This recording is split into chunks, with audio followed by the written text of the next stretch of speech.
Українські художниці. Бачити і чути. Серія публічних подкастів. Вітаю! Цей випуск має назву «Художниці як хранительки пам'яті». Мене звати Олександра Кущенко. Я дослідниця мистецтва і ведуча подкасту «Українські художниці. Бачити і чути». Це серія розмов із мисткинями, дослідницями, кураторками. В цьому епізоді поговоримо з художницею Оленою Зарецькою про її власну творчу практику та роботу з мистецькою спадщиною її бабусі Алли Горської. Як це – бути онукою символу епохи? Як пам'ять про Аллу Горську передавалась в родині? І як постать художниці-монументалістки і ширше цілого покоління шістдесятників впливає на формування нашої ідентичності? Чи бачимо ми власне творчість Алли Горської широко та об'ємно? Чи не спрощуємо ми її до символу незламності та боротьби за національну ідентичність? Мене звати Олена Зарецька, я художниця і наразі очільниця фонду імені Алли Горської та Віктора Зарецького. Для Олени творчість і робота в фонді – це не лише професія, це спосіб бути у діалозі з пам'яттю своєї родини та з епохою, до якої належала Алла Горська.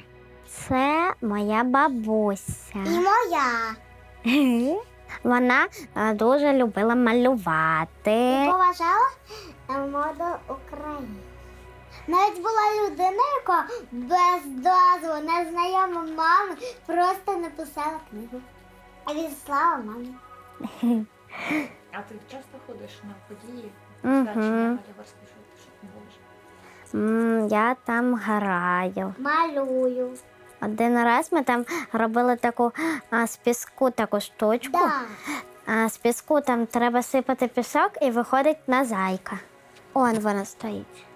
Сьогодні ця родинна історія переходить до наймолодших. Пам'ять про Аллу Горську живе не лише в архівах чи виставках, а й у щоденній творчості дітей, для яких мистецтво – спосіб бути частиною великої сімейної історії.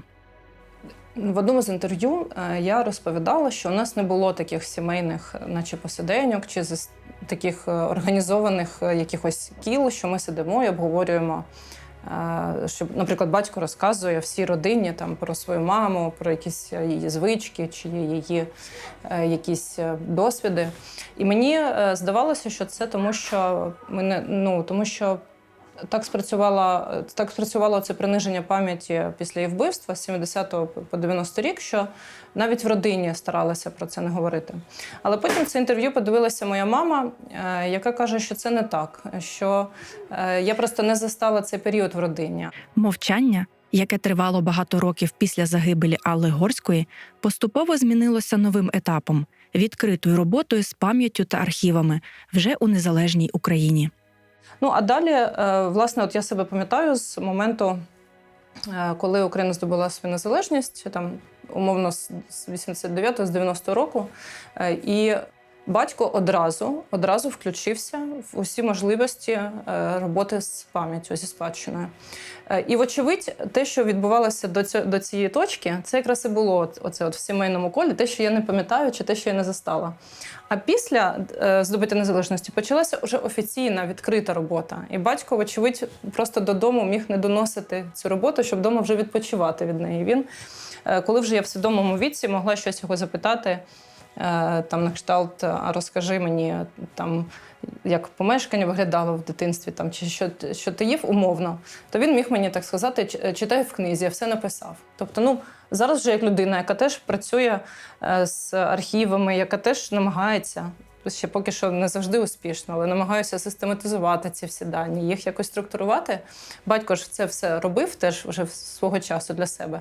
І йому, мабуть, ймовірно, видавалося, що це буде якась подвійна робота, я не знаю, як це пояснити, але він дійсно мені вже не завжди щось переповідав, бо воно вже все опубліковано, видано, і ось вже ж вдома лежить. Бери, ось тобі дають, бери вже сформоване знання, сформовану пам'ять. Вдома таких от, скажімо, фотографій не зберігалося. Зберігався якийсь буквально одна підбірка. Більше того, через те, що батько збирав ці фотографії з часів 60-х, з часів юності і молодості Горської, вони всі готувалися до опублікування, то, вочевидь, вони у нього зберігалися не в такому форматі, що ми вдома гортаємо ці сімейні альбоми, а в якихось вже інших місцях.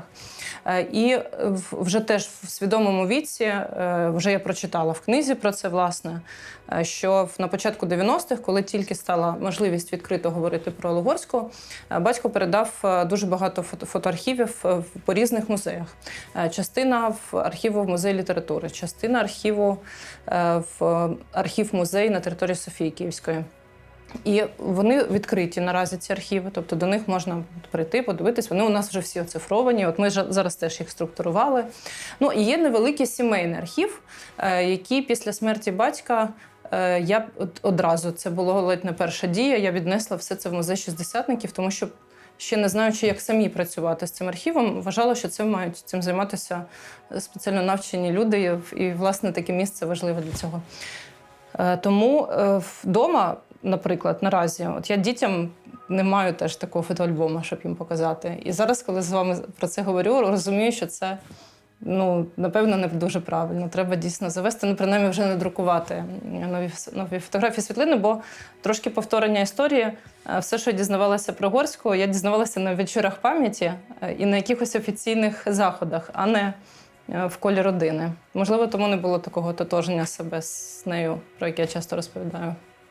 Як я співвідношу себе з Олегорською, маю сказати, що дуже часто і журналісти, і автори статей в гонитві за голосними чи заголовками, чи колажами, якими ці заголовки ілюструють, намагаються проводити паралель. Там недавно одне видання зробило такий навіть колаж, де половина обличчя моє, половина Горська. Я вголос завжди прошу так не робити, тому що ми різні люди. Те, що ми родичі і є візуальна схожість, не означає, що нас треба зливати в одне ціле.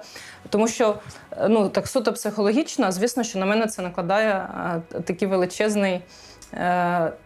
Ця рольова модель перетворюється в величезне очікування, яке навіть у мене в родині є до мене, до моєї постаті.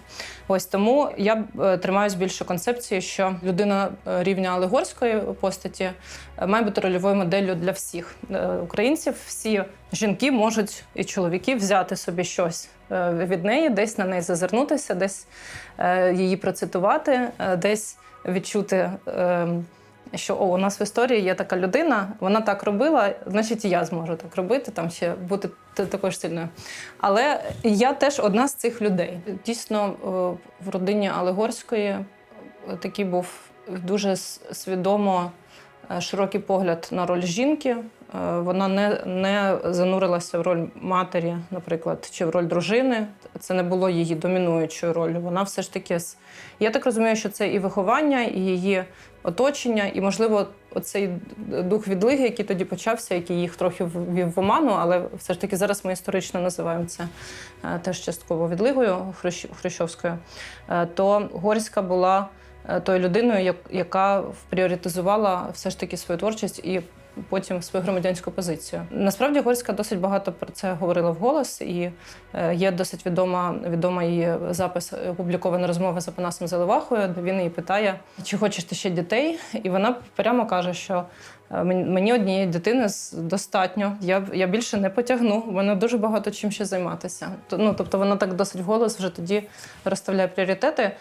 І я, як з родини Горської, дуже багато, насправді, для себе думаю над її досвідом. І був у мене період в житті, коли я тільки займалася материнством. От я просто розчинилася в цій ролі і дуже кайфувала, і мені все подобалось. Але мене такі весь час відчуття провини маленьке було, що так, а інші жінки в моїй родині, бо це дійсно не тільки Олегорська в мене, і по інших всіх гілках жінки дуже багато пріоритизували роботу, а не дітей. А я наче ввійшла в такий особистий супротив. А я буду пріоритизувати дітей, і все. От вам зараз всім утру носа.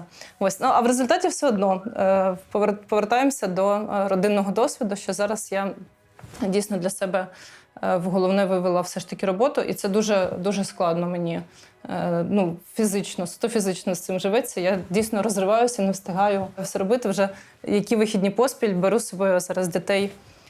Бо в інші дні мені дуже допомагає вся родина велика, але дуже регулярно я беру їх в музей Шевченка, де вони беруть активну участь, і це не завжди зручно, звісно. Про зручність взагалі і мови немає.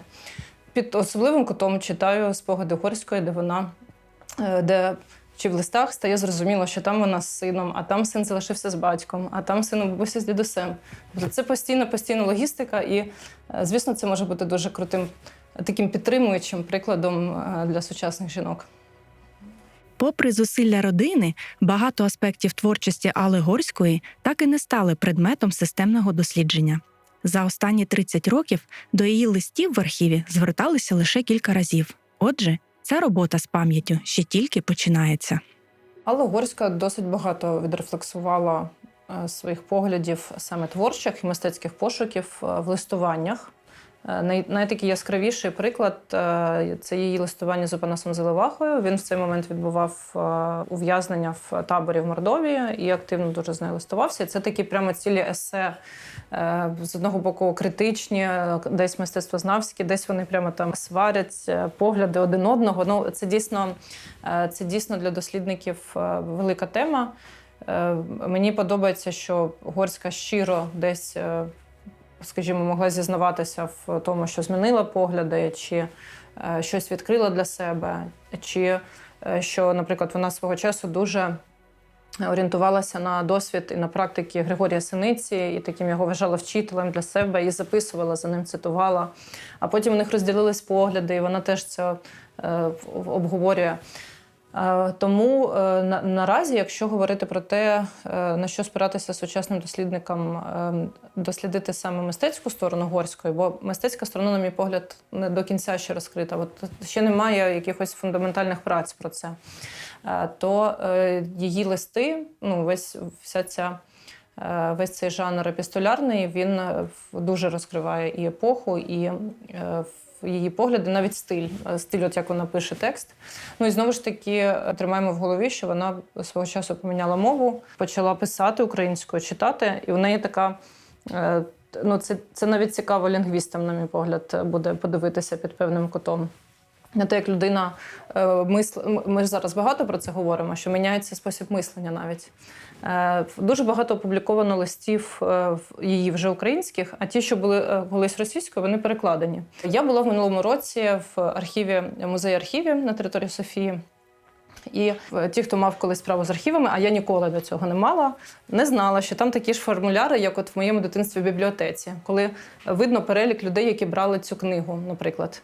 Ну і от постать Алли Горської. От я навіть зараз це говорю і уявляю, що глядачі і слухачі будуть дивитися і думати, ну ми ж всі вже там знаємо, дуже багато вже написано, видано, виставки, книги. А в архіві з її листами, найбільшому місці збереження, буквально 3-4 прізвища. Хто за 30 років працював з цим архівом. Ну це дуже мало, я вважаю, для нашого навіть академічного світу досліджень. Ви погоджуєтесь? Ти погоджуєшся? 100%. Українські художниці. Бачити і чути. Серія публічних подкастів. Отже, продовжимо, Олено, розмову про жінок-художниць. Ти художниця. Розкажи про свій досвід, свою практику, про першу персональну виставку. Як ти до цього йшла і як ти зараз з цим почуваєшся? Дякую, це питання для мене таке актуальне, боляче, можливо, навіть почну хрипіти зараз трохи. Дійсно, всюди там в титрах до, наприклад, подібних інтерв'ю і подкастів я зазначаю, що я художниця і очільниця фонду, але я так роблю досі, це трохи з зусиллям, незважаючи там на професійну художню освіту і певний досвід, і викладацький досвід з дітьми. Все ж весь час оце от з дитинства таке відчуття, що є якісь великі художники, в моїй родині навіть. А я, там стараюся, скажімо. І дійсно цікаво, що тільки в минулому році, от після великої виставки Алли Горської, я якось наважилася зробити нарешті свою персональну виставку вперше, при тому, що я досить давно, скажімо, наче на ланах такої мистецької діяльності, і останні роки малювала акварелями. Все це так розкрутилися разом з материнством, тому що до батьківського досвіду я більше займалася графічним дизайном, мала таку вузьку нішу, таку спеціальність інтролігація, це художнє оздоблення книг зшивання, шкіряні оці от оклади великі.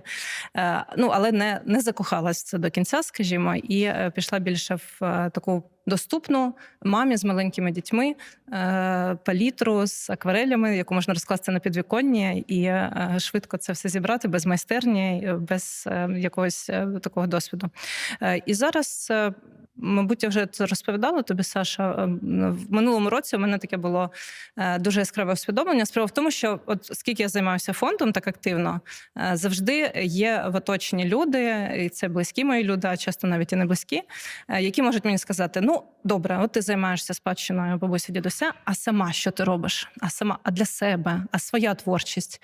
Ну, і це так буває, трошки обурює, тому що я купу часу наразі вкладаю в цю організаційну, скажімо, діяльність. І дійсно, об'єктивно не вистачає інколи не те, що часу, а уваги перефокусуватися.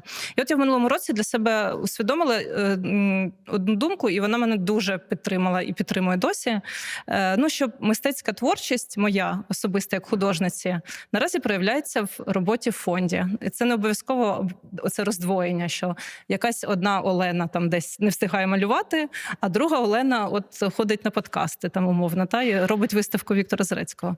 А це от і є одна єдина моя діяльність. В цьому році мало я намалювала робіт, мало, але одну там зробила велику, і вона була на виставці теж в одному з музеїв. А в наступному році не буде 100-річчя Зарецького і не буде великої виставки Горської. Значить, моя, можливо, буде виставка. Я хотіла би думати так. Які медіуми, які теми тебе цікавлять в твоїй персональній практиці як художниці? Теж, знаєш, це весь час, наче як борюся з якимись своїми комплексами і очікуваннями невідомо кого від мене, наче хочеться бути актуальною, але чи маю я право так звучати актуально, там, як звучали мої великі бабусі з дідусем. І в якийсь момент теж за останні роки наче так я собі дала дозвіл, що я можу малювати і описувати просто те, що мені цікаво на даний момент, або те, що в мене виходить. Там зараз, наприклад, я готую, хотілося б, зараз озвучу, вже все, не буде шляху назад, наприклад, там серію портретів, де мої подруги-жінки описують свій досвід життя під час блекаутів. І все, от мені просто тільки це цікаво, вибачте, от хочу тільки про це малювати. От мені би хотілося, основний мій, скажімо, жанр – це такий побут навколо от жінки, людини, українки, та я не знаю, яка от в цих реаліях зараз живе і через мистецтво, через пусть малесенькі якісь акварелі рефлексує те, що відбувається навколо. Повертаючись ще до персональної виставки, яка відбулася минулого року в музеї шістдесятництва, і це була твоя перша персональна виставка. Я люблю такий жанр перекази виставок. Тобто, от я не була на цій виставці. Як вона виглядала? Що там було? Хто прийшов, хто не прийшов? Все розкажу. Значить, це малесенька зала. І взагалі це феномен нашої сучасності, що людина без виставкового досвіду може попасти в музейні стіни. Музейні колекції в основному в сховищах, і музейні стіни Києва відкрилися для таких купи, скажімо, купи виставок людей, якими раніше ці музейні стіни були закриті. Я в минулому році, окрім персональної, взяла участь ще в 3 групових виставках, і всі вони відбувалися в різних київських музеях. Це, такого ніколи б не сталося, швидше за все, до повномасштабного вторгнення. Отже, ти заходиш на виставку, всюди антураж шістдесятників. Музей шістдесятництва такий дуже старомодний, скажімо, в своїй експозиції. І окрема зала для тимчасової експозиції. 4 великих колажі. Це основа моєї виставки було. За 8 років на той момент мого батьківства було створено купа ескізів, маленьких акварелей, якихось начерків. Я їх всі порізала. І в ці колажі оформила. І це, знаєш, такий був акт, що я взяла і наче знехтувала, знецінила все, що в мене було, але не викинула, а переоформила щось інше. Окремо була моя така улюблена серія, я чомусь про неї забуваю, коли хвилюся, але я дійсно нею пишаюся. Я колись робила серію «Київські пальми», де брала київські сюжети з начерків під час справжніх прогулянок Києвом і додавала туди пальми як символ якогось омріяного, неіснуючого для мене Києва. От мені би так хотілося. І окремо була така серія, тобто це 3 серії. Окрема серія такі, я не знаю, як намальовані акрилом витинанки, які я, наче просто малювалося, наче як щось гарне. Без особливого якогось сенсу, і як вправа, як медитація, можливо, якась малювальна. І все. От такі 3 групи на виставці були. Яким було твоє відчуття? Це відбулося. Твоя виставка персональна в музеї. Я так самоствердилася. Ти тепер можеш сказати, я художниця. Та мені легше стало це говорити. Що би ти порадила іншим жінкам, художницям на початку кар'єри, наприклад, або зрілим художницям, у яких також може бути за спиною якийсь авторитет художника, тата, чи мами, чи бабусі, дідуся? Що би ти порадила в цих сумнівах? Слухай, у мене навіть не з'явилося якогось рецепту за цей період. Це настільки особистий індивідуальний шлях у кожного, у кожної хай буде. Комусь дійсно потрібен дозвіл внутрішній, а для когось це заперечення того, що тобі говорить родина навпаки, чи твої друзі. А для когось це маленькі кроки і виставки в кафе, навіть якщо ти професійна художниця. А для когось це само собою абсолютно логічно і нормально до студентських часів брати участь у великих, таких капітальних виставках. У всіх по-різному. Головне, мабуть, якщо якийсь знаменник підводити, не соромитись, не боятись, бо сором і страх ні до чого хорошого не призводять. Та не ведуть до персональних виставок. Не доведуть, це точно. Давай поговоримо про заснування фонду, про твою роботу з фондом і як він популяризує спадщину Алли Горської і Віктора Зарецького.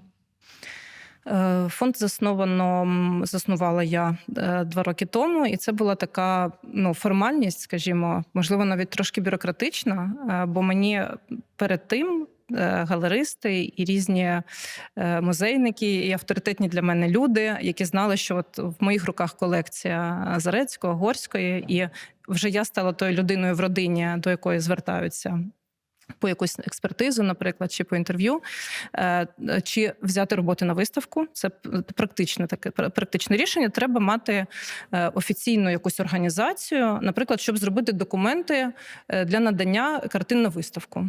А інакше це все нелегально і це ризиковано. Умовно, я можу фізично, як людина, просто онучка, дати роботи на виставку, і мені їх, наприклад, можуть не повернути. Уявімо таку страшну ситуацію. На жаль, у мене таких ситуацій ще не було, але вони бувають у інших людей. І щоб це зупинити, я маю мати якусь офіційну структуру. І от я йду до нотаріуса, і ми підписуємо статут, значить, все, печатка, я директор фонду, і все. Я не знала, що далі робити. Колись до цього, за пару років, я робила сторінку у Фейсбуці, записувала якісь маленькі інтерв'ю. Це такі все були дії, без якогось розуміння і візії, що це буде в майбутньому. І на той момент, 2,5 роки тому, у мене так само не було розуміння. Те, що я буду через 2,5 роки сидіти тут, у Львові, а в Києві велика виставка Зарецького, а тут менша виставка, але така ж цінна, і що буде відтворений Беревітер, мозаїка, і що буде плануватись декілька вже іноземних виставок, я собі не могла це уявити. Тобто це швидше за все такий, інтуїтивно, треба щось робити. І далі почався як сніжником. Я зустрічаю в інтернеті дівчину, яка шукає роботу копірайтерки, і зараз це, скажімо, друга людина в фонді, яка веде всю операційну роботу. Потім відбувається виставка в Українському домі Алли Горської, і, звісно, це такий великий, дуже потужний запуск для фонду. Тобто я як фонд, я як онучка брала там невелику участь в цьому проєкті, бо там велика команда Українського дому, велика команда арт-фундації «Дукат». І я як представник родини, у мене там були певні зобов'язання під час цієї виставки. Але, звісно, після цієї виставки настільки великий розголос почався про Угорську, що вже до мене, як до фонду, почали звертатися з купою різних інших пропозицій. А в мене вже є фонд, я вже плюс-мінус розумію, про що йде мова, як з цим працювати, і що би мені вже особисто хотілося. А хотілося мені вивести шістдесятників і імена Горського і Зарецького з оцих от таких, ну, скажімо, якихось закритих меморіалів умовного музею шістдесятництва, в яких вони знаходились практично, ну, в дуже великий відрізок часу. Це зараз ми робимо в ШІ анімовану Горську, яка там під час якихось шоу говорить там до великої публіки, і люди купляють значки там, чи вішають вдома її роботи, надруковані постери. Ну, а умовно 5-10 років тому і Горська, і Зарецький – це вузька ніша людей. Про них знала. Горська – дисидентка, Зарецький – академічний художник. В музеї шістдесятництва можна про них подивитись, почути. Сторінки українських таких україністів-дослідників про них пишуть, але на широкий загал, на такий мас-маркет це не виходить. І не виходило. І ну, я не можу казати так, що я тільки за мас-маркет переймаюся, але ну, це все-таки важлива частина роботи зі спадщиною, щоб ці імена ставали модними, популярними і, можливо, десь героями мемів. Ну, от на даний момент мені би так хотілося. Виставка в Українському домі встановила рекорди відвідуваності. І справді ім'я Алли Горської зазвучало значно голосніше. А які заходи, до яких ти долучаєшся, з якими, як фонд, окрім виставкової діяльності, так, тобто ти згадувала значки, в відео діти згадували, що вони на майстер-класах робили мозаїки. Як ти бачиш цю діяльність, яка є її форма? Розкажи більше. Ну так, в ідеалізованому світі роботи фонду, в якому, наприклад, багато співробітників і всі гарно їм оплачується їх робота, і ніхто не вигорає, і не втомлюється, і не зашивається по ночах, як зараз це відбувається часто, то хотілося б на різні аудиторії розповідати про цих людей, про їх творчість.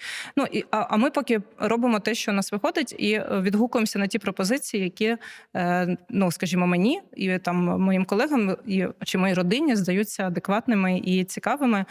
Майстерки – це те, що я робила до роботи в фонді. У мене в цьому великий досвід. Я чудово уявляю, наскільки людина зовсім іншим поглядом дивиться на мозаїки в місті, коли вона сама трошечки долучиться до цього і повикладає якусь свою маленьку мозаїку, навіть якщо це не зі смальти, а з якихось імітацій цих матеріалів. Я чудово розумію, що коли люди приходять, школярі там, чи навіть більш-менш зацікавлені, бо школярі – це така, ну, пасивна аудиторія, які розказують, нав'язують. А коли люди приходять, наприклад, на лекцію, то, очевидно, якщо це буде дуже така занудна лекція, то вони швидше за все можуть піти з неї і ні про що потім не згадають. Значить, треба придумати якийсь інтерактив, там якусь вікторину, якийсь цікавий новий погляд на ту ж Горську, на того ж Зарецького. Ну і те, про що ти згадала, оці от, ну, те, що ми зараз називаємо сувенірна продукція, чи мерч, чи можемо так навіть пафосніше казати, переосмислення і нові інтерпретації творчості Зарецького і Горської. Це те, що мене роками лякало, що наче це, ну, якась спекуляція на іменах, допоки я, ну, не зрозуміла з підказки великого оточення своїх близьких і рідних людей, що це навпаки можливість широкому колу людей торкнутися до цього мистецтва. І я весь час завжди розповідаю цей приклад, і він досі актуальний для мене. У мене є сумка, шопер, торбинка з надрукованою роботою Фріди Кало, і вона в мене просто заношена до дір, я в плямах, я її перу, ношу, і все, вона гарно працює. І прикро, що, ну, про світових художників, художниць знають всі, і мені цей шопер, здається, купила мама і подарувала, там десь за кордоном вона була в музеї. А шопери з Горською, наприклад, з її роботами, чи з Зарецьким, ми, буває, так трясемося. Там, не дай Бог, плямочку не поставити, бо це ж робота Горської. Ну, хочеться дійти до такого рівня використання їх творів, щоб це стало от своїм настільки рідним, народним, навіть в якійсь мірі простим, зрозумілим, щоб умовно було у багатьох людей, і люди не боялися в цьому шопері картоплю з базару принести. І коли це прийшло мені усвідомлення, то одразу набагато більше з'явилося можливостей, через які доторки, через які значки, через які оці дитячі сипанки, чи набори мозаїк, чи хустки розповідати про їх творчість. І я щоразу дивуюся, але люди, буває, знайомляться з постаттю Горської не через музей, не через допис в Інстаграмі, не через, я не знаю, статтю в альбомі в художньому чи на книжковій якійсь виставці, а через те, що побачили в магазині хустку, приміряли, погуглили, о, це Горська, а хто вона, зацікавились, написали нам фонд, і ми вже з ними там дружимо, спілкуємося. У нас, наприклад, така історія співпраці з кобзаркою Оленою Воловецькою, яка вже написала пісню на текст листа Зарецького до Горської, а все тому, що вона колись купила собі хусточку з картиною. Це складно дуже усвідомити мені, як людині з мистецтва. Історія. Але виявляється, це теж спосіб для людей познайомитися з українським саме мистецтвом. Ми говорили попередньо з тобою, і в цьому інтро йшлося про те, що, можливо, здається, що тепер ім'я Алли Горської у всіх на слуху, але чи ми насправді придивляємося до її творчості і осмислюємо її глибоко? Я підготувала 10 найвідоміших фактів про Аллу Горську, провівши невеличкий ресерч. А ти мене доповнюй або виправляй. В першу чергу, Алла Горська відома як художниця-монументалістка, авторка величезних мозаїк, створених у співавторстві з Віктором Зарецьким і з цілим колом художників. І вони називали себе «Бригада». Це відомий дійсно факт, і мені здається, він всім відомий. Але мені здається, що років 10 тому все ж таки Горська була більше не художниця, монументалістка, а дисидентка. Але говорячи також про мозаїки, хотілося теж насипати трошки більше інформації. Думаю, що відгукнулася виставка «Алла Горська бере вітер» в Укрдомі, власне, з цим відчуттям емпатії втрати. Багато людей не бачили мозаїки в Маріуполі, чи не бачили мозаїки в Донецьку, чи, наприклад, в Краснодоні, але тепер, знаючи, що вони знаходяться в небезпеці, що до них немає доступу, або вона зруйнована, з'явилося оце таке відчуття втрати чогось, про що ми і не знали. Погоджуюсь максимально. І тоді було таке кураторське рішення. Якщо пам'ятаєш, атріум Українського дому – це таке величезне коло до найвищої точки. Там можна зробити якусь композицію, і Український дім зазвичай робить якусь там інсталяцію. І от я пам'ятаю, на перших зустрічах кураторської команди обговорювалась інша картина Горської, але в результаті вирішили, що це все ж таки має бути зруйнований в Маріуполі, але надрукований зараз на тканинах «Бере вітер». Це дійсно фантастичне було рішення, і настільки ефектне, настільки якесь глобальне, масштабне. І я погоджуюсь максимально, що зазвучало для так багатьох людей це ім'я, тому що, як це? Ми ж просто там знали чи не знали про неї, а у неї виявляються мозаїки, і їх от рік тому зруйнували. Це відчуття втрати підсилює емпатію, дійсно. Алла Горська оселилася в Києві, переїхала з батьками в 46-му році. Це був післявоєнний Київ. Це гарний такий біографічний факт. Я думаю, дійсно дуже відомий, що Горська з батьками з юності переїздила з Ялти в Москву, з Москви в Ленінград. В Ленінграді застала блокаду Ленінграда під час Другої світової, і потім після війни переїхала в Київ, і киянкою стала, скажімо, в старшій школі. І далі все життя була киянкою. Тато, батько Алли Горської працював в кіно. Він обіймав високі посади. Це була заможна родина. І Аллу на автомобілі привозили на заняття в школу і на побачення. Вона їздила на авто. Так, це дійсно такий популярний факт, який дуже часто можна зустріти в цих підбірках в каруселях в Інстаграмі, до прикладу. Він дійсно дуже дивуючий, враховуючи, що основна плеяда художників-шістдесятників – це ті, хто з'їжджались з різних міст чи сел в Київ навчатися, там, чи у Львів. А тут така багата жінка на машині їздить в інститут, в школу. Це взагалі складно асоціюється взагалі з радянською добою. Або це вже якісь партійники, а тут людина з кіно. Це дійсно цікавий факт. І так і є. Батько Горської, вочевидь, був людиною, що прагнула до влади і до високих посад. І в кіно обіймав не творчі спеціальності, а саме адміністративні. Ми зараз би називали це, мабуть, продюсер. Хочеться більше звернути увагу, власне, на творчість Алли Горської. Отже, з відомих фактів. Вона цікавилася народним мистецтвом. Напевно, разом з Віктором Зарецьким вони розділяли цей інтерес, і, зокрема, на її творчість мав вплив спадщина собачка Шостак. До речі, я часто на екскурсіях, на лекціях кажу прізвище Ганна собачка Шостак, і люди так перепитують, тому що це ім'я теж стало досить відомим за останні роки. А тоді, в 60-ті, власне, в межах роботи клубу творчої молоді «Сучасник», який діяв в Києві, в якому Горська з Зарецьким в якийсь момент опинились, вони дійсно, це була їх така програмна робота досліджувати і традиційне мистецтво українське, народне, побутове, декоративно-ужиткове. І в рамках цього Ганна собачка Шостак в 60-х перебувала десь під Москвою, куди її люди, які про неї піклувалися в 30-х, вивезли від голоду в Україні. І її старесеньку знайшов там Григорій Містечкін, такий критик, мистецтвознавець, і упросив, вмовив зробити серію робіт, і вони тоді дійсно дуже великий вплив. Я бачу і у Зарецького, потім в його живописі в наступні роки, і у Горської саме на Ганну собачку Шостак. І з Примаченко вони прям спілкувалися, вона якось зупинялася у них вдома. Тобто це дійсно таке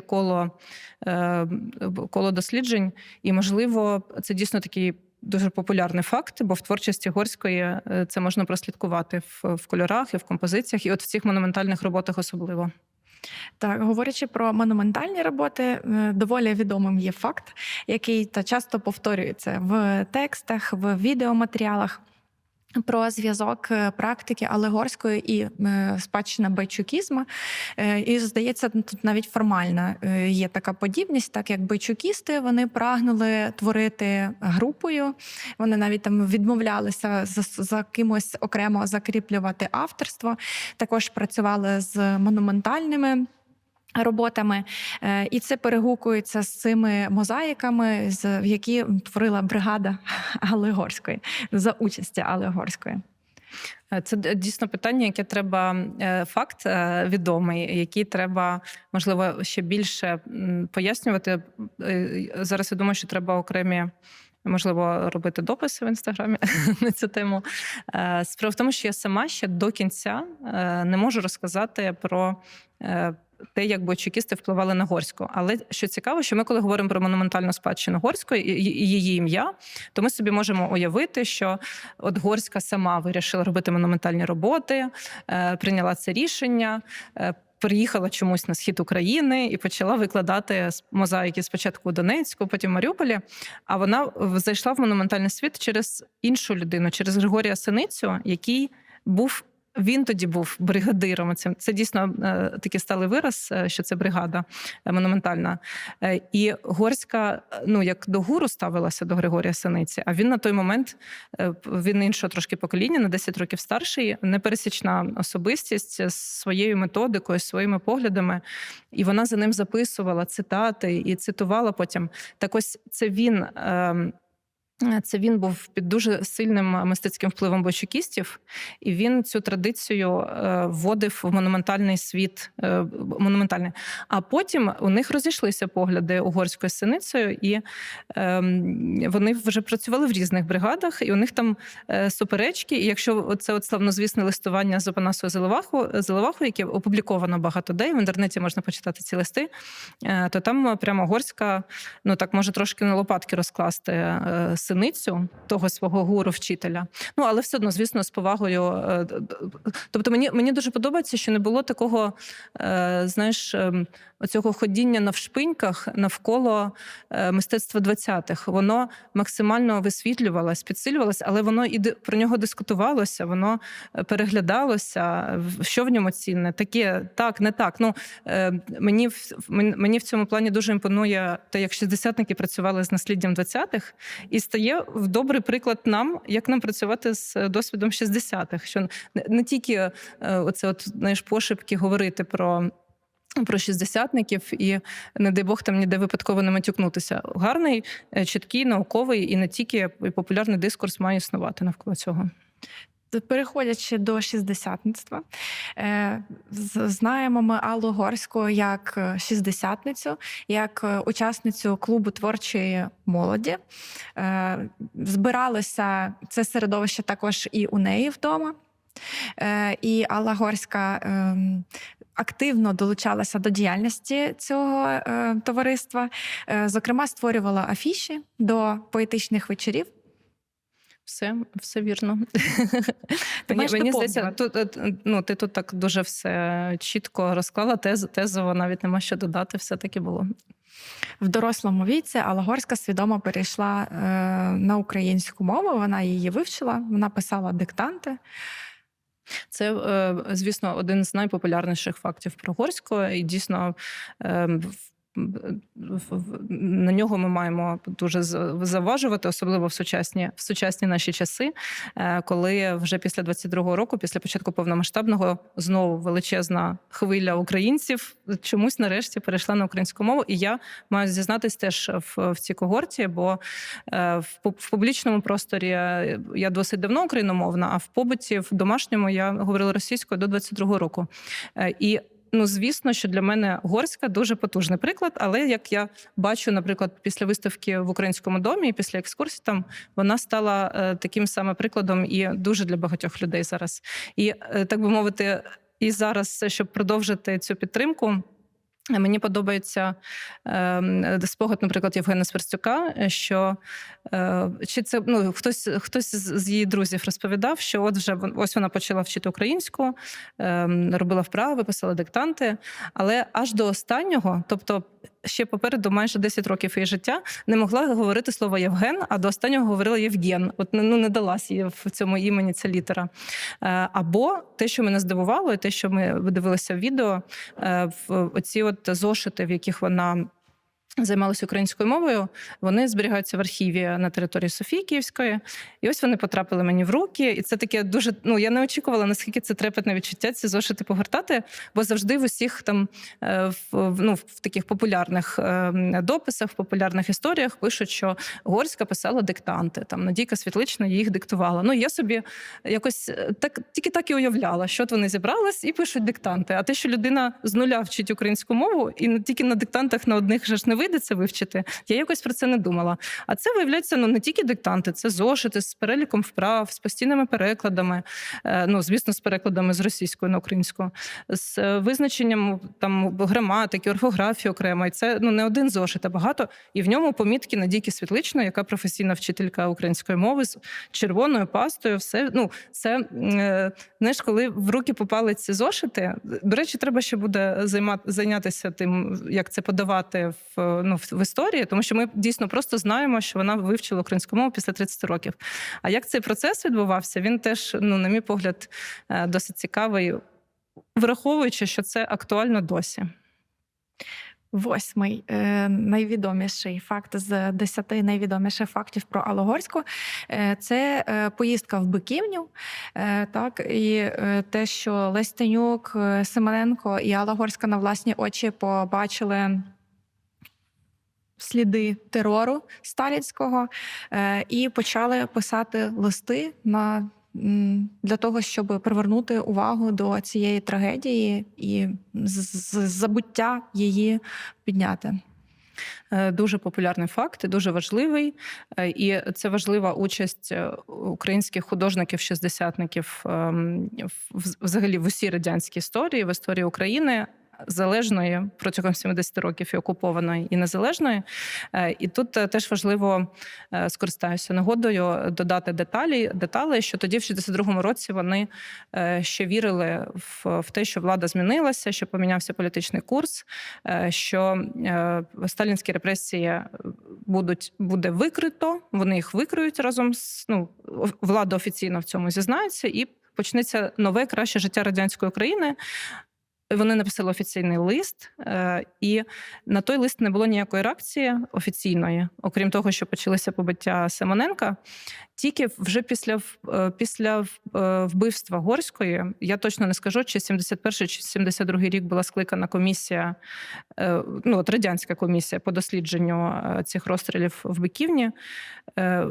Офіційна версія була, що це німецькі розстріли, і тільки в 90-х роках була офіційна, вже передосліджено, переінакшено і офіційно визнано, що це розстріли НКВС, а не німецькі. Тобто те, що тоді зробили Горська з Станюком і Симоненком, малесенький крок був на початку, але дуже цінний, дуже важливий. Але на тому не закінчилась історія тоді. Тобто після цього ще дуже багато років було замовчування неправди і приховування цього від людей.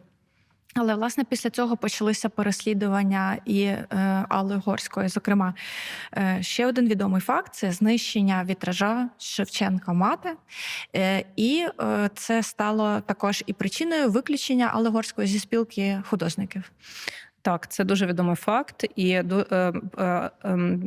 теза про зруйнування, знищення вітража Шевченка «Мати» настільки популярний, що за останні 3 роки було вже декілька таких інцидентів, коли досить впливові люди ініціювали відтворити цей вітраж, а той вітраж, що зараз стоїть в червоному корпусі, демонтувати і на його місце поставити зруйнований вітраж, не завжди заглиблюючись в контекст і в цю тему. І, наприклад, для мене самої 2 роки тому стало абсолютно новою інформацією, що вітраж, який зараз стоїть в Шевченка в червоному корпусі, теж створений ще за життя Горської, тільки іншими художниками. І мене це так здивувало, просто як сніг на голову. Як? Я була при тому в червоному корпусі протягом життя, але я ніколи не дивилася, що там взагалі відбувається. Не спадало мені на думку це вже в сучасності дослідити. Таке відчуття, що ця історія з вітражем була в 64-му році такою великою мистецькою трагедією, звісно, але там і лишилася. А що далі, я не знала. І тут вже в свідомому віці, вже в межах роботи фонду, я дізнаюся, що ректорат інституту замовив спілці художників, чи як там це номенклатурно відбувалося, і до цієї роботи запросили художника Івана Валентина Задорожнього, який сказав: "Та ні, ви що, Горська тут ходить по сусідній вулиці, я не буду робити цей вітраж". І це така, може, бувальщина, а може, напівміф, який нам переповідав Василь Перевальський, який нині теж викладач в художній академії, і він разом тоді з Задорожним робив той другий вітраж. І він каже, що ледь не сама Горська сказала Задорожньому, що: "Іване, роби, бо якщо ти не зробиш, невідомо там хто ще зробить". Це не пряма цитата, але легко уявити, що це ж все одні кола, і художники всі між собою знайомі, і що ця розмова дійсно могла відбутися. І ось, я тепер це називаю, так може теж пафосно, але що той вітраж 67-го року, він зовсім іншою мистецькою мовою написаний, зроблений та створений. І, звісно, якщо це називався Шевченко «Мати», то той називається Шевченко і народ. В нього інше емоційне навантаження, інше, скажімо, оцей масштаб. Але він теж, скажімо, тих часів, іначе за благословення Горської зроблений. Це така деталь, про яку ніколи не знають оці всі ініціатори відновлення. І коли я їм це розповідаю, всі такі: дійсно, якось його демонтувати. Але ж треба відновити той вітраж, треба. І от зараз пануюча ідея – це відтворити дійсно той вітраж, але в межах чи музейної інституції, чи якогось публічного простору, чи іншого якогось простору, а не ціною демонтажа того вітража і замість нього встановлення вітража Горської. Ще один факт. Я помітила, до речі, що готуючись до цього епізоду, в мене було таке внутрішня така упірність і уникання теми вбивства Алли Горської. Просто, насправді, дуже моторошна історія. І ти в інтерв'ю рефлексувала те, на який це відбиток наклало на родину. Але так, це, напевно, теж один з 10 найвідоміших фактів про Аллу Горську, звісно. жорстоке її вбивство в 70-му році. Вбивство, і я тобі зараз зізнаюсь, що за останній місяць, поки відбувається виставка Віктора Зарецького в Києві, я досить регулярно проводжу екскурсії. У нас там дуже вдало, на мій погляд, склалася експозиційна історія, де ти ж була на виставці, пам'ятаєш, про що я кажу.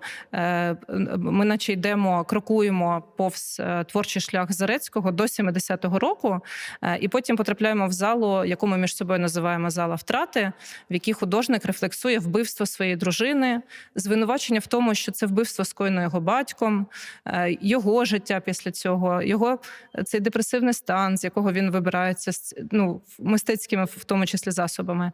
І я за ці екскурсії так багато для себе наново якось відрефлексувала це, і мені вже легше дійсно говорити. Я впевнена, що ще 2 роки тому я би по-іншому говорила, і там більше би запинався би голос. І розумію, чому ти уникаєш. Власне, це і є дуже очікуваний наслідок, чому саме через родинну історію цю справу закрили, і тоді в 70-му році нарікли вбивцею батька Зарецького. І це все зробили такою сімейною, неприємною, брудною, закрученою історією, про яку вголос всі говорити боялись, але могли перешіптуватися там десь за спинами і могли висувати постійно свої гіпотези. І, як то кажуть, велика могутня машина, я маю на увазі радянську систему, дійсно дуже сильно приклалася для того, щоб ім'я Горської і Зарецької, і всієї її родини було отак от споплюжено на наступні роки. І слава Богу, Україна здобула незалежність, робота мого батька, робота всіх ще на той момент живих шістдесятників підняло цю історію на поверхню, а інакше воно б так і лишалося такою темною, неприємною, страшною плямою, яка своєю оцією кривавою масою просто закриває все світло і всю енергію, яка була в мистецтві Горської і в її діяльності до цього. Неймовірно стратегічно грамотний хід радянської системи, щоб це ім'я отак заховати, приховати і боятися про це говорити дійсно. І я дякую, що ти це питаєш, і що ми можемо про це говорити. Дійсно, наприклад, досі я ще не дібралася до офіційного, скажімо, свого розслідування, бо батько все, що міг, в 90-х зробив. Потім вже в нульових було чергове викриття архівів КДБ.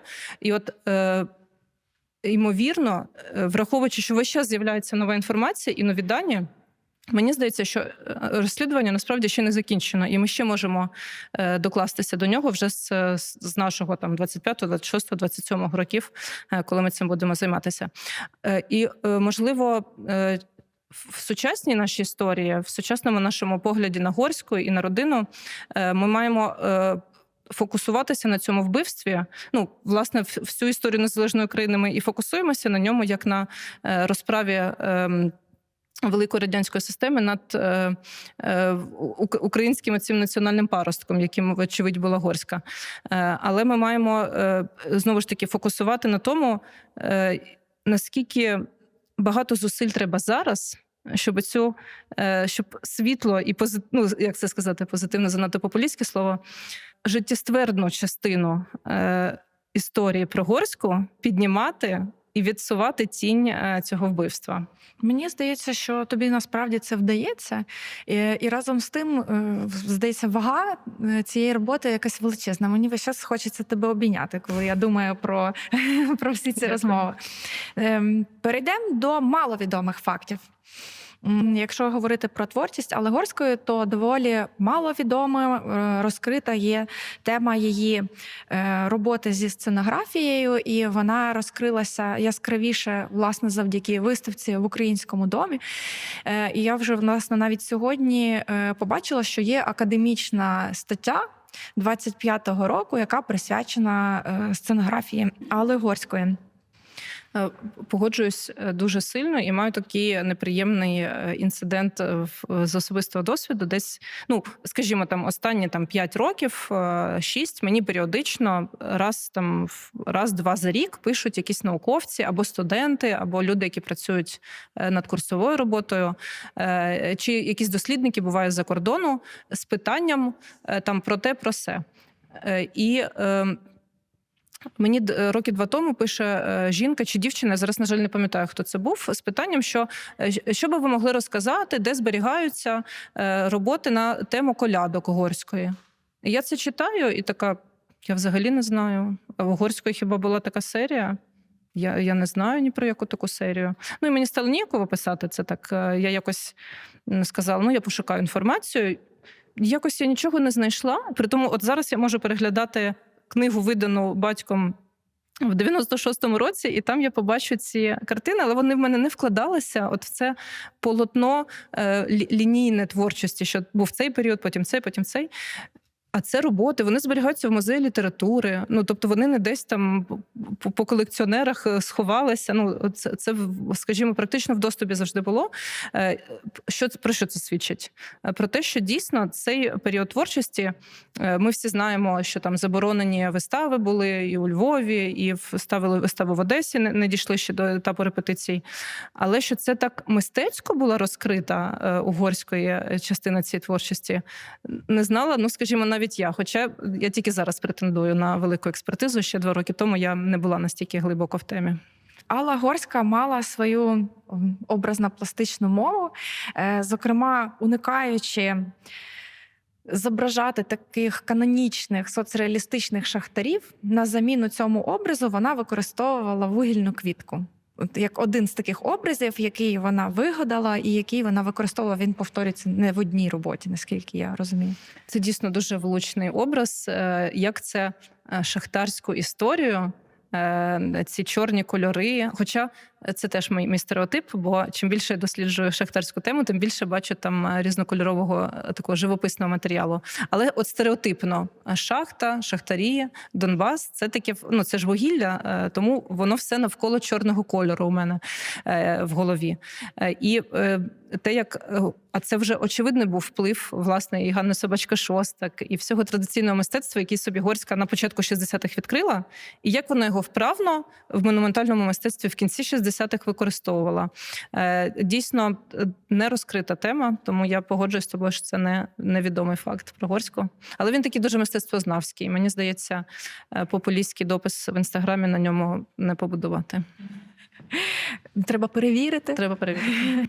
Але, власне, за шахтарський цикл зображення шахтарів Горського прийняли в спілку художників. Так, але це був ще такий дуже соцреалістичний у неї стиль. Це такі 3 жінки-шахтарки йдуть, а на горизонті терикони. Тобто це був ще, це ж 50-ті ще її в спілку брали, і в 50-ті вони працювали з шахтарським циклом, а в 60-ті вони повернулись вже як монументалісти туди.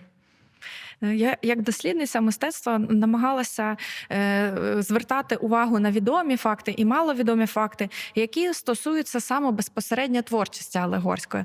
Але я людина, і от є такий факт, що Алла Горська фарбувалася в білявку. А я, до речі, дивлячись на фотографії Алли Горської, вони мене захоплювали. Така голлівудська акторка, такі сукні шикарні, взагалі якась така безпосередня поведінка впевнена. І от такий трапився факт, що вона фарбувалась, бо рано посивіла. Я теж рано посивіла, і мені це відгукнулося. А хтось знав про це раніше? Значить, невідомий факт, дійсно. Та, дійсно, у неї була проблема з щитоподібною залозою. Точно не скажу. Почалося раннє сивіння, і вона почала фарбуватися в білий колір. І є в листах по-моєму, до Зеливахи, зараз можу збрехати, але вона прямо описує, що моє волосся мертве, так прямо його називає. Але цікаве те, що теж мені раніше не траплялося, дуже відомий портрет, і він був сьогодні в відео, там, де Горська тримає на руках сина. Ця робота, до речі, зараз, по-моєму, в Польщі на виставці. А так, це з колекції Художнього національного музею. І це такий перехідний, вважається, її від горської такої соцреалістичної художниці до модерністки. Так там взагалі рудий колір волосся.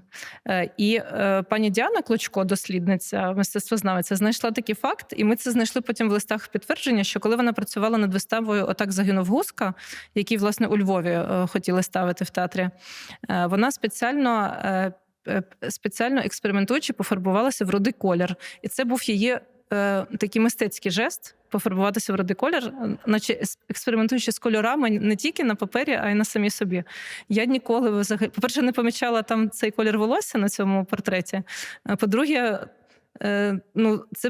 я коли це вперше прочитала, побачила, в мене якісь асоціації з Енді Ворголом чомусь з'явилися. І думаю, боже, у нас такі у людей цікаві були погляди, а ми до шістдесятників досі так стереотипно трошки ставимося, як до якоїсь такої історії самої в собі. Додаш 5-й маловідомий факт? Це навіть не факт про Горську, а такий факт в подружжі, що, наприклад, в колах, де знають Зарецького більше, а це дійсно такі відомі кола, наприклад, там колекціонерів, галеристів, які там дуже цінують роботи Зарецького, і там їх з 90-х ще продають, перепродають, то про Горську зазвичай говорять, що Горська – це дружина Зарецького. Ось такий факт. А в колах, які більше фокусуються на історію України і на історії рухів опору, то там навпаки Зарецького не знають і кажуть, це чоловік Горської. І це такий цікавий момент, що, скажімо, в різних нішах, в різних колах, в різних інформаційних бульбашках для когось Горська – це ого-го, а для когось просто дружина Зарецького. І навпаки, для когось Зарецький гуру, вчитель, живописець, а для когось просто чоловік Горської. Це такий момент, над яким я зараз розмірковую багато. Ви можете задати своє питання Олені про її практику або ще розпитати про маловідомі факти. А для тих, хто буде дивитися, слухати подкаст онлайн, то ми відкриті до питань у коментарях. Я дякую дуже вам за цю розмову. І коли на початку Олена говорила про свою практику творчу, вона говорила про те, що дуже хочеться малювати побутові якісь сцени з життя. І перше, що я згадала, це цей портрет з сином, який, власне, ми потім пізніше собі нагадали. Тепер, коли я знаю про рудий колір волосся на цьому портреті, він мені ще більше подобається, бо ти розумієш, власне, контекстуально, в яких обставинах і чому ця жінка малює себе з дитиною на руках. Він дуже ніжний, я дуже люблю цю картину. І водночас для мене ще до того та і до сьогоднішньої розмови вона була дуже інтимною такою і про побутове, про те, що це не парадний портрет, це ситуація з життя якась моментна. Власне, я згадала про нього, коли ви говорили про вашу практику. Наскільки все одно складно уникнути цих внутрішніх перегуків з тим, що робиться зараз з вами як художницею, з вашою творчою практикою, і з якимись паралелями, що відбувалося в їхніх життях. Бо якщо досліджуєш спадщину, я навіть стосовно чужих собі людей не можу цього уникнути. Це створює якийсь фокус уваги. І наскільки це вам заважає, або ви знаходите в цьому якесь підсилення? Дякую, дуже цікаве питання і настільки влучне, наскільки я багато сама собі його задаю. Абсолютно погоджуюсь, що не тільки зі своєю родиною, а й з іншими, скажімо, художниками, постатями чи просто кіноперсонажами дуже сильно себе ототожнюєш, я ототожнюю. Але у випадку з бабусею і у випадку саме з такою величною постаттю це дійсно стає досить складною ситуацією. І коли дуже мало сил і бракує, то у мене це дуже легкий шлях опуститися до порівнянь, які не підсилюють, а які навпаки мене виснажують там, чи підрізають крила. І от я останні роки вчуся тому, щоби саме коли погано, коли нема сил, коли зневіра і коли страшно, не впадати в цей стан, а навпаки шукати для себе якісь перетини саме, які надають сили. Ну, і наприклад, там, якщо я мало приділяю часу дітям, то я можу собі сказати, і Горська теж мало приділяла, але ж всі якось ж її підтримували, там і бабусі, дідусі, і чоловік, і друзі, і це там відомий факт, що хтось з друзів забирав зі школи, і я так, вони так робили, і, значить, і я можу собі дозволити так робити. Або навпаки, там, знову ж таки, відомий лист, він зараз на виставці у Львові надрукований, що Горська з сином відпочивають в Одесі і там ведуть скотський, цитата, спосіб життя, дивляться футбол, лінуються там і так далі. І я так думаю, я теж, значить, власне, чому б ні? Трохи може випасти з контексту, вибачте, теж мені треба з дитиною на море їхати, перепрошую, весь світ зупиниться, а я буду вести такий скотський спосіб життя. Але це дійсно, чому мене турбує це питання? Тому що не завжди виходить, на жаль, не завжди виходить підсилюватись. Буває часто, що це навпаки порівняння, і там, я сподіваюся, мама там подивиться це інтерв'ю, не образиться, але буквально за останній місяць, наприклад, була від мами фраза, що а чому ти не малюєш свої картини? Я кажу, мам, коли я буду їх в паралельній реальності вночі малювати? Вона каже, треба знаходити час якось.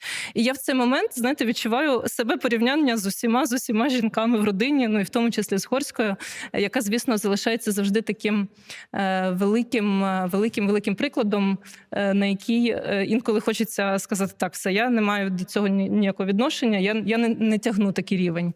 Але я ж кажу, це в складні, погані моменти, а все більше, на щастя, вдається все ж таки підсилюватися.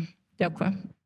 Нещодавно побачила видання, здається, Людмили Огнєвої, воно називається «Алла, Алла, Алілуя», і припало так на думку, а як Аллу Горську називали колеги, друзі, рідні в листах або в родині? Можливо, було якесь особливе ім'я або звернення?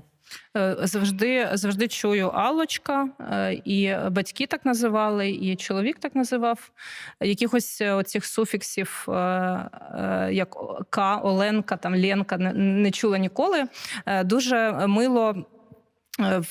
От ми за останні 2 роки декілька разів зустрічалися, брали інтерв'ю у учнів Горської, яка у них була 2 роки в школі вчителькою. І вони дуже багато перетинались потім в 60-ті. І вони завжди такі Алла Олександрівна, а потім можуть сказати пані Алла. Вона нас просила називати пані Алла.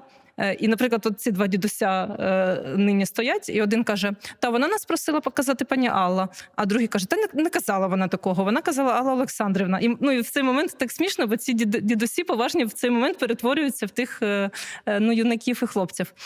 І найбільше моє здивування було... Теж до повномасштабного я почала ходити в студію художника Олександра Тітова, який був першим учнем Віктора Зарецького, і в тій студії в 70-х був його прямо помічником викладача. І він взагалі каже «тьотя Алла». І от це вже дуже зрілий чоловік, дуже мудрий, дуже поважний, і від нього почути оце тьотя, це настільки знову повертає його в дитинство, і видно, що він настільки в дитинстві, в юності навіть, злився з цим образом тьотя Алла, і він оце тьотя Алла досі може сказати. І от він приходив на відкриття виставки в Києві, і він такий дуже делікатний, і він так тихесенько підійшов до мене і каже, ось роботи там Віктора Івановича там, чи Зарецького, бо ви помітили, я теж кажу в основному тільки прізвища. І потім каже, і роботи тьоті Алли. І я щоразу аж пересмикуюсь, якої тьоті Алли? А, це ж Алла Горська. Добре. Ось тому, мабуть, я все перелічила. Дякую за питання. Дякую за розмову, Дякую, Олена. Саша, за твої питання. Запрошую слідкувати за нашим подкастом. В грудні буде ще один епізод, присвячений фотографії і комунікації України назовні. Будемо говорити з фотографинею Оленою Субач і кураторкою Вікторією Бовикіною. Слідкуйте за анонсами на сторінках Дому звуку. Дякую, гарного вечора. Дякую. Українські художниці. Бачити і чути. Серія публічних подкастів.